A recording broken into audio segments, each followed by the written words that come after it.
Buramatari w'intara Gitega Venamani Irambona ahanura abadandaza gukurikiza ibiciro vyashinzwe na leta no kuriha amakori kugira ngo igihugu kizoshikire imbona kazoza cihaye. Ni mu gihe uwu mwaka w'2025 wahariwe guhindura ibintu aho umuntu wese abwirizwa gukora yisunze amategeko nkuko vyashikirijwe n'umukuru w'igihugu c'u Burundi Evariste Ndayishimiye. Venamani Irambona yarakebuye abadandaza bose cane bafise ubunwero bafise ingeso yo kutumva. Yamenyesheje ko ubu uzofatanywe itonga ivyo afatanywe bizoca bigurishwa amafaranga yashirwa mu kigega ca leta. Iyo dukoraniye hamwe twese turakebura.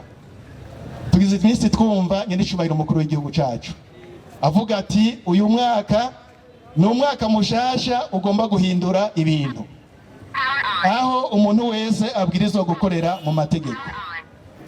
Ngira ngo mugize iminsi muvyumva cyane kubijanye n'ibiciro, kubijanye no gutanga amakori n'amatagisi, aho aduhamagarira yuko twese duheza tugakurikiza amategeko. Mu ntara yacu tugomba yuko tuba abambere mu gukurikiza amategeko. Tubanze dukebure abantu bafise ubunywero.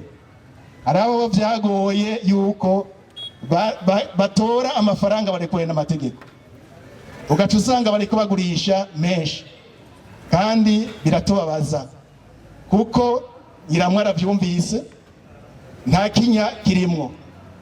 Ufashwe nyiramwe aravyumvise ubu ntavyo kuvuga ngo ivyo ufatanye wariko urakora amakosha nta na kimwe kizosubira bizoca bigurishwa amafaranga aje mu kigega c'igihugu rusangi, mu kigega rusangi.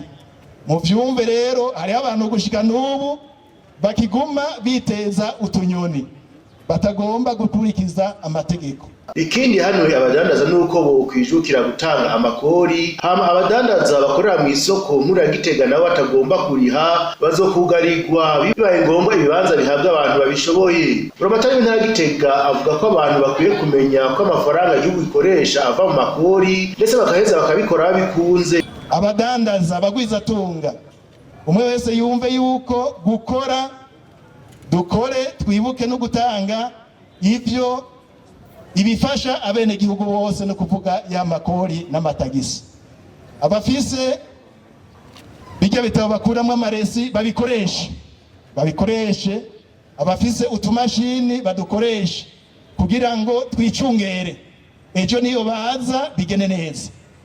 Abadandaza bakorera mu isoko abatarariha amafaranga yo gukotesha bibiya ibanza bakoreremwo, aho nibaza ko maze twacerewe. Nyakwa mustaneri dutegerezwa kugira umukwabu kuburyo abatarayariha duca tubugarira, bibaye ngombwa ikibanza igaherezwa uwundi kugira ngo dushigikire ibikorwa bya nyenicubahiro umukuru w'igihugu cyacu ciza cy'u Burundi. Burya umuntu arashobora kuba afise imigambi mugana mwebwe mu mihana iwanyu murabizi, ufise umugambi utafise amafaranga ntaje ushobora gukora. Amafaranga y'igihugu nayo ava mu makori mu matagisi. Twese tubikore kandi tubinezererewe kugira ngo turabe yuko twokwitaza dushobore gushikira kuri yambona kazoza y'igihugu cifashe n'igihugu iteye imbere. Mwomeye kwizo mpanuro yazitanze mu gihe yaraheje kwifadikanya n'abene gihugu niho byo gusukura igisagara ca Gitega kwigenekerezo rya 6/0/2025 muri ya ntumbero y'umukuru w'igihugu gushira mu ngiro umugambi wa zero déchet.